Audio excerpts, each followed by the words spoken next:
This is an ad by BetterHelp. 26% of Americans recently surveyed have avoided seeking mental health support due to fear of being judged. Let's break the stigma surrounding seeking support. We're all better with help. Visit betterhelp.com/super today for 10% off your first month. That's BetterHelp, HELP.com/super.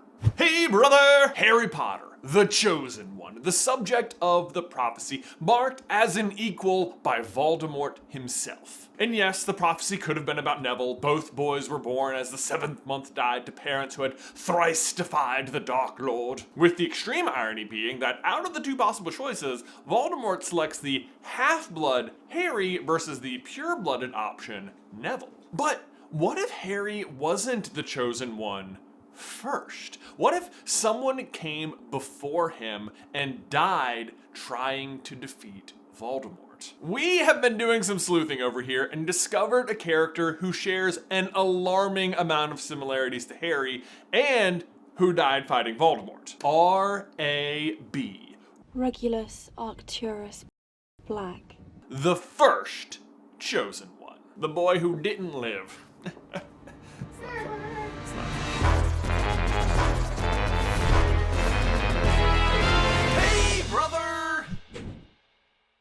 Have you ever wondered why Professor Trelawney gives the prophecy about the chosen one at like that exact moment? Because it's pretty lucky, right? Like Dumbledore of all people happens to be sitting there and, you know, she's not even sitting in a room full of clairvoyant vibrations. She just happens to blurt out the most important prophecy of the century and then doesn't even remember doing it. For sure, Dumbledore being there is like uncommon luck, but what if the rest of it wasn't luck? What if something caused the prophecy? Stick with me. We have spent a lot of time filtering through the Harry Potter saga, and one detail I've never heard brought up is the timing of Regulus Black's death. We first learn of it in Order of the Phoenix, when Sirius is showing Harry the Black family tree. I hated the whole lot of them. My parents were that pure blood mania, convinced that to be a black made you practically royal. My idiot brother, soft enough to believe them. That's him. Sirius jabbed a finger at the very bottom of the tree at the name Regulus Black. A date of death some 15 years previously followed the date of birth. Do you see it? No? Okay, well to be fair, I never did either, but the noteworthy detail is some 15 years previously, marking Regulus's death in 1979, which is also confirmed on this lovely hand-drawn family tree. Ooh. But then Harry is born in 1980, so Regulus dies 1 year before the boy who lived is even born. So, what if the prophecy wasn't predicting a chosen one? What if it was responding to the death of the first one? Because I think Regulus was the chosen one before Harry, but he failed, and upon his death, the prophecy was triggered, marking the next chosen one. But so then let's talk about Regulus, because the more you look, the more chosen one vibes he's giving off. Like, let's just start with his name. Regulus Arcturus Black. As you may know, the Black family has a tradition of naming their children after stars. Sirius, for example, is named after the dog star, and look at that, he can turn into a dog. It's clever. What's crazy about Regulus, though, is that the Regulus star is actually the brightest star in the Leo constellation. Leo as in lion, as in Gryffindor. Regulus, the Slytherin, is named after the lion star, like not Sirius, who was actually in Gryffindor. And I'll come back to that in a second. But for the moment, let's move on now to his middle name. Arcturus, also a star, but the name is derived from the Greek word Arcturus, meaning guardian of the bear, to which you might say, so? Well, fun fact about the word bear is that in mythology, bears are associated with unlimited power and extreme aggression. In fact, in some cultures, they are considered so scary and feared that people feared to speak its true name lest they summon it. So they say bear instead, which actually just means brown one. But if that doesn't sound familiar, it should, because bear, therefore, is like the you-know-who of animals. Like, the true name is too scary to say. If so facto, Voldemort is the bear. Yes, chef. So Voldemort is the bear in this situation, and Regulus, as a Death Eater, is then the guardian of the bear, except he is actually a lion, which lines up with him turning. Hooray! Yes!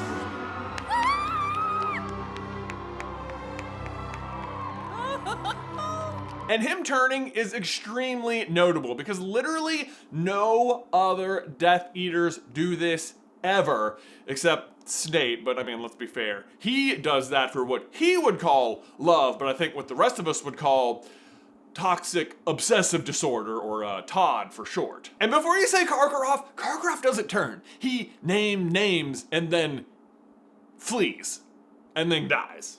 So, he didn't really join the good side, yeah. Regulus, on the other hand, turns away from the fold because he learns Voldemort is okay with killing the family house elf Creature. Regulus defects out of sheer compassion for a house elf. Like, does that sound familiar to another hero we know? Dobby has heard of your greatness, sir, but never has he been asked to sit down by a wizard like an equal. Is Harry's manual burying of Dobby not the very thing that convinces Griphook to help them run Gringotts? Is it not Harry's compassion for Dobby and freeing him that leads them eventually to the Room of Requirement to form an army to fight Voldemort? Doesn't Dumbledore say, "And his knowledge remained woefully incomplete, Harry. That which Voldemort does not value, he takes no trouble to comprehend. Of house elves and children's tales, of love, loyalty, and innocence, Voldemort knows nothing and understands nothing. Nothing." And I think Regulus exhibits all of those things. I think he loves his family, despite how misguided they are, and is loyal to their beliefs, right up until he realizes how much those beliefs threaten the innocent, in this case, Creature. But that does bring us to another big question, which is, why is someone with such big Gryffindor energy sorted into Slytherin? And honestly, I think it's because he chose it. I think he saw how his older brother Sirius gets basically disowned for his Gryffindorness, saw his parents treat him like a traitor, and he wanted to make them proud. When he sat down with the Sorting Hat, I bet he had one request. Not Gryffindor. Not Gryffindor. Not Gryffindor, eh? You could be bold, you know. It's all here inside your head. Well, if you're not in, better be Slytherin! Nailed it. Thank you. Just like that, that's how it went, probably. And guys, now we need to take a quick pause to say thank you to today's sponsor, Shopify. It is incredible to think that Super Carlin Brothers started over 13 years ago and how much has changed since we first kicked things off. Because back then, Ben and I had to do everything by ourselves. That was writing the scripts, filming, editing, posting, sharing, thumbnails, marketing, all of it. But that was just the video portion. Never mind everything else that goes on in running a new business. I mean, I couldn't be happier when we did it, but at the time, it was lonely. And the ever-growing to-do list was daunting. But that's where Shopify steps in. Shopify is the tool that not only helps you out, but simplifies everything and can be such a game changer in your daily life. Like, we get it. Y'all turn in for this show, the theories, and this is all we really want to do, but we have a lot of other stuff to do too. So having Shopify step in to help us with product descriptions, page headlines, even enhancing product photography saves huge amounts of time. Shopify is more than a way to create your web store. They are a business partner who can help every step of the way. So if you're ready to sell, you're ready for Shopify. Turn your big business idea into I think they played a sound there. With Shopify on your side. Sign up for $1 per month and start selling today at shopify.com/SCB. Go to shopify.com/SCB. Shopify.com/SCB. Sound effect again. Link in the description down below. Regulus tries to stay with the family and play the game until he just can't anymore, until Creature is threatened, and that's when he chooses to turn, and that's what makes him a hero. I mean, it is as Dumbledore says. It is our choices, Harry, that show us what we truly are, far more than our abilities. But it gets better. Okay, so for there to be a chosen one at all, there would also then have to be a prophecy, right? True, and I'm willing to bet there was, but that it just went unheard unheard and unfulfilled, as Dumbledore does say can happen. If Voldemort had never heard of the prophecy, would it have been fulfilled? Would it have meant anything? Of course not. Do you think every prophecy in the Hall of Prophecy has been fulfilled? Kind of makes you wonder if there was like a second child it could have been this time around too, because if so, my bet would have been on Sirius. In fact, an outsider looking in may even assume it would be him, like the eldest who the family tradition of pure-bloodedness and landed himself in Gryffindor. Definitely seems to fit the mold, right? Especially when the goal is taking down the heir of Slytherin. But it's just like with Neville, it's not the pureblood who Voldemort targets, thus making him the subject of the prophecy. It's Harry, the half-blood, the one like Voldemort, like Regulus, the one who chose Slytherin. Regulus is the one the Dark Lord would mark. Now, I mean, granted, all the Death Eaters get the Dark Mark, but nonetheless, he does mark Regulus. It's not a cool lightning scar, but you know, he doesn't end up being the chosen one. So. Now, of course, that's unconfirmed, but there are other Harry similarities as well. For example, as Harry himself points out, Regulus was a Seeker, and not just that, but a dark-haired, smaller-framed Seeker. And I know that's just Quidditch, and that doesn't really matter as it terms for fighting Voldemort, but the word Seeker is important in other ways in Harry Potter, and I think never more so than right here. You are the true master of death, because the true master does not seek to run away from death. He accepts that he must die, and understands that there are far, far worse things in the living world than dying.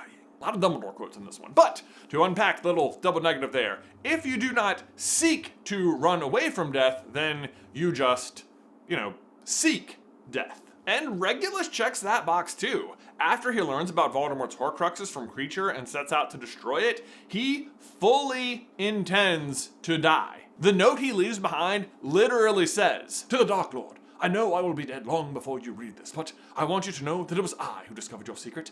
I have stolen the real Horcrux and intend to destroy it as soon as I can. I face death in the hope that when you meet your match, you will be mortal once more. R.A.B." He knows he's going to die, but there's more to it than that. I mean, this is where it gets really juicy, because the only reason he knows about the cave is because he called Kreacher out of it, which he can do because house elves can apparate in the cave, unlike wizards. And we know that house elves can do side-along apparition, where, you bring someone with you, and yet Regulus tells Kreacher he ordered Kreacher to leave without him, and he told Kreacher to go home and never tell my mistress what he had done, but to destroy the first locket, and he drank all the potion, and Kreacher swapped the lockets and watched as Master Regulus was dragged beneath the water, and do you understand what's happening here? Like, despite knowing Kreacher can save them both, Regulus goes to the cave intending to die. He means to. He chooses to die when he doesn't have to. Yeah, Regulus's death enacts sacrificial protection upon Kreacher. Now, whether he does this knowingly or not is hard to say, but he did figure out about the Horcrux just on context clues, so who knows? But either way, it happens, and if that's not chosen one energy, I don't know what is. Okay, sorry. Harry literally does the same thing in the forest for the combatants of Hogwarts. It is a true act of purity, which, not for nothing, ties in nicely with the Black family motto, toujours pure, which means always pure. In the context of the story, this comes across as pure-blood elitism, and yet the motto predates the list of the Sacred 28, the list of all the pure-blood families, which is important because if it doesn't mean pure like blood, then it must mean pure like good, like pure of heart. Outside of the context of Harry Potter, if someone described me as pure, I would think that was a good thing. But here's some more fun. Did you know the word black itself is derived from the Proto-Germanic blachas, meaning burned? I'm sure I said that wrong. And what happens to the faces Mrs. Black doesn't like on the family tree?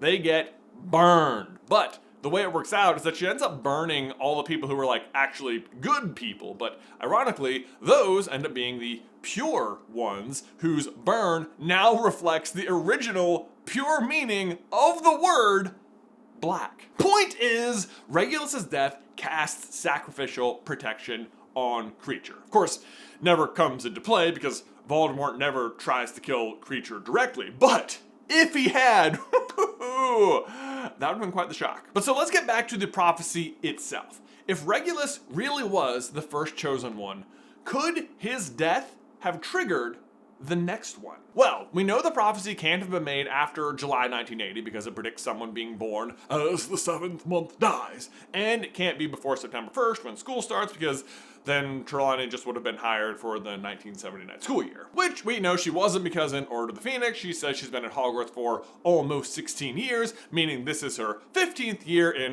1995, which, whew, I'm so glad we paid the math budget on this one. Cha-ching, cha-ching, cha-ching-gery. But that puts the most likely timing for the prophecy somewhere in late 1979. And do you know what date always seems to attract crazy magical moments? Halloween.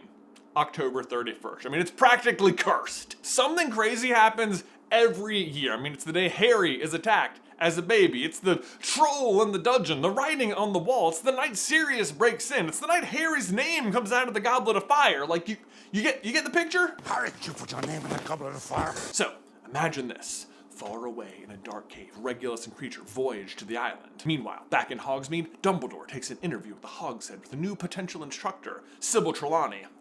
It's not going well. Regulus drinks the potion. He screams. Creature begs him to stop. He refuses. Back at the inn, Severus Snape creeps up the stairs. Regulus finishes the potion. Creature grabs the locket and replaces it with the fake. Regulus commands him to go. He gets dragged beneath the water.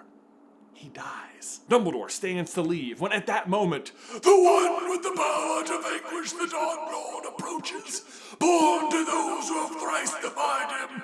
Born as the 7th month dies. Then, exactly 9 months later, to the day, the 7th month dies. And Harry Potter is born on July 31st. That's so nuts. Right? Pretty good if that's what happened. Now, to be fair, that is a sequence of events that doesn't have to happen that perfectly. Like, Regulus could die and it can cause the prophecy at like any date in the future. The point is, he was the chosen one and his death prompts a new one. Which, if you ask me, is comforting in a way. It's like as if no matter how many times Voldemort avoids this person, another one is destined to rise up, which Dumbledore even kind of alludes to. Have you any idea how much tyrants fear the people they oppress? All of them realize that one day amongst their many victims, there is sure to be one who rises against them and strikes back. There's no reason that should only happen once. Also, not for nothing, but Regulus is the only other character in the entire series to learn about the Horcruxes and undertake a quest to destroy them. Heck, we even know he had a relationship with the only other living soul who knew about them. I'd have liked to have had the set. Maybe Slughorn is where he got confirmation about what was in the basin to begin with. But what do you think? Was Regulus the chosen one before Harry? Let me know in the towel section down below. Bonus theory though, you know who else died in 1979? Sirius and Regulus's father, Orion Black. And like we said, stars are sort of a Black family tradition, but also a tradition of divination. So, what if Orion was the divination professor before Sybil, and his death is why Dumbledore is taking the interview at all? Right?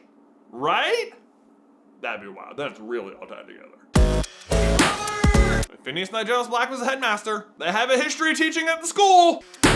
Guys, thanks so much for watching today's video. Don't forget to leave a like on it if you haven't already, and subscribe so you don't miss any future Harry Potter theories from us. If you want to see what if Harry had been in Slytherin, we have a giant video right here. You can check that out. It is one of my favorite things we have ever made. But otherwise, Ben, until next time, I will see you in another life, brother.